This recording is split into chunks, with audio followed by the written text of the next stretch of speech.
नमस्कार, आपके साथ मैं हूं समीर अब्बास। यूपी एटीएस के ऑपरेशन काकोरी के बाद लगातार कई बड़े चौंकाने वाले खुलासे हो रहे हैं। बड़ा खुलासा अब यह हुआ है कि अलकायदा आतंकियों के टारगेट पर यूपी के कई बड़े नेता थे और नेता को टारगेट करने का प्रोसेस जारी था, शुरू हो चुका था। साथ ही यह खुलासा हुआ है कि आतंकी मिन्हाज ने महज 2000 रुपए में कुकर बम तैयार कर लिया था और बम बनाने की ट्रेनिंग इसे पाकिस्तान अफगानिस्तान बॉर्डर पर बैठा आतंकी उमर हलमंडी दे रहा था।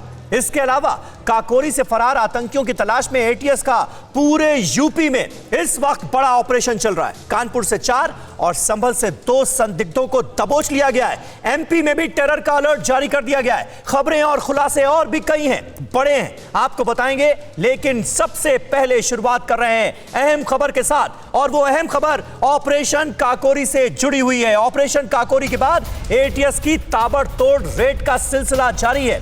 यूपी में टेरर मॉड्यूल से जुड़े 6 और संदिग्ध पकड़ लिए गए हैं। कानपुर से 4 और संभल से 2 संदिग्धों को पकड़ा गया है। लखनऊ, कानपुर और वाराणसी में हाई अलर्ट जारी कर दिया गया है। तो ये टेरर कनेक्शन जो है, इससे जुड़े तमाम तार अब जुड़ते हुए नजर आ रहे हैं और कई अहम जानकारियां सामने आ रही हैं। जिस तरह से लखनऊ के काकोरी के दुबग्गा इलाके में 2 अलकायदा के आतंकी पकड़े गए, जाहिर है अब उनसे पूछताछ का सिलसिला जारी है और इस पूछताछ से निकली जानकारियों के आधार पर ताबड़तोड़ छापेमारी की कार्रवाई भी चल रही है। आतंकियों का टारगेट नेता, ये बड़ी अपडेट इस वक्त मिल रही है। जानकारी ये मिल रही है कि टारगेट पर कई नेता थे आतंकियों के, और इससे जुड़ी अहम जानकारियां इंफॉर्मेशन वॉल के जरिए हम आपके सामने रखना चाहेंगे। आतंकियों के निशाने पर थे यूपी के कई बड़े नेता। अब यह जानकारी सामने आ रही है, नेताओं को चुनने का प्रोसेस जो था वो जारी था, यानी किस नेता को निशाना बनाया जाना है, यह प्रोसेस जारी था, शुरू हो चुका था और इस पर रिसर्च चल रही थी कि किसको निशाना बनाया जाए। उमर हलमंडी के लगातार संपर्क में था मिन्हाज नाम का यह आतंकी, जिसे काकोरी से दबोचा गया।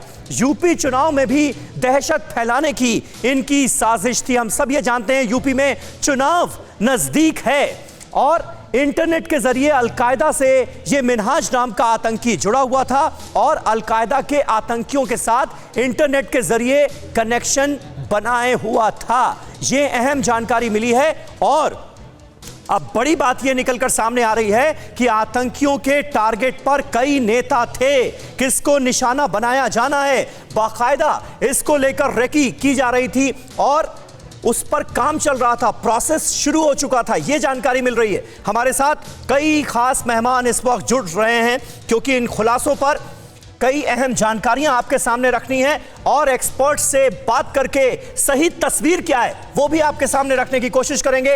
विक्रम सिंह साहब हमारे साथ जुड़ रहे हैं। यूपी में पुलिस महकमे की जिम्मेदारी संभाल चुके हैं, डीजीपी रह चुके हैं। निर्मल कौर, पूर्व डीजीपी झारखंड के, वो हमारे साथ मौजूद हैं। Retired major general AK Siwach साहब बतौर डिफेंस एक्सपर्ट हमारे साथ जुड़ रहे हैं और हमारे तमाम संवाददाता जो लगातार इस टेरर एंगल की तफ्तीश में जुटे हैं, ग्राउंड जीरो से आपको रिपोर्ट्स दे रहे हैं, वो हमारे साथ जुड़ रहे हैं। उमेश पाठक लखनऊ से हमारे साथ हैं, जितेंद्र शर्मा दिल्ली से हमारे साथ मौजूद हैं और हमारे एक और सहयोगी मनीष यादव, जिन्होंने कल काकोरी में यूपी एटीएस के ऑपरेशन की खबर ब्रेक की थी, वो भी हमारे साथ मौजूद हैं। लेकिन सबसे पहले जितेंद्र, मैं आपके पास आऊंगा क्योंकि आप क्राइम इन्वेस्टिगेशन टीम को लीड कर रहे हैं।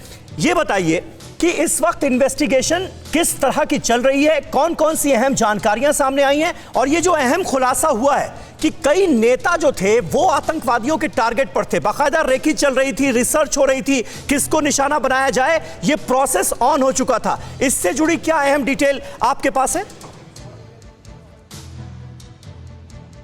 जी बिल्कुल, देखिए समीर, अब तक की पूछताछ में एक बात बिल्कुल जांच एजेंसियों को साफ हो चुकी है कि अलकायदा का जो नया मॉड्यूल जो बस्ट हुआ है अभी, इसमें बस इतने ही आतंकी नहीं थे, इसके और भी कुछ और आतंकी हैं जो अभी फरार चल रहे हैं, जिनकी गिरफ्तारी लगभग तय मानी जा रही है क्योंकि उनके बारे में कई उनकी जो मौजूदगी है जहाँ उसके बारे में कई इंफॉर्मेशन इस वक्त जांच एजेंसियों के हाथ लग चुकी है, जो लगातार अन्य शहरों से भी शेयर की जा रही है। उसके अलावा जो मिन्हाज है जिसकी गिरफ्तारी हुई है, उससे पूछताछ के दौरान सबसे अहम खुलासा ये हुआ है कि उत्तर प्रदेश के कई ऐसे पॉलिटिशियन थे जो लगातार संपर्क में थे उमर अलमंडी के, जो कि इस पूरे मॉड्यूल का हेड बताया जा रहा है इंडिया का। इसके अलावा जांच के दौरान ये भी पता चला है कि जो हाल ही में उत्तर प्रदेश के अंदर इलेक्शन होने वाले हैं, उसको लेकर कई जगह ये ब्लास्ट करने वाले थे। कुकर ब्लास्ट की तैयारी पूरी हो चुकी थी, लगभग एक बम तैयार भी किया जा चुका था जो कि बरामद भी हुआ है। और इस बम को तैयार करने में जो मिनाज है उसकी मदद लगातार अलकायदा के आतंकी इंटरनेट पर कर रहे थे। इसके अलावा दिल्ली पुलिस की स्पेशल सेल भी जल्द संभल, इसके अलावा कानपुर और लखनऊ जाएगी, वहां जाकर इन्वेस्टिगेशन की जाएगी। क्योंकि अगर आपको याद हो, साल 2015 में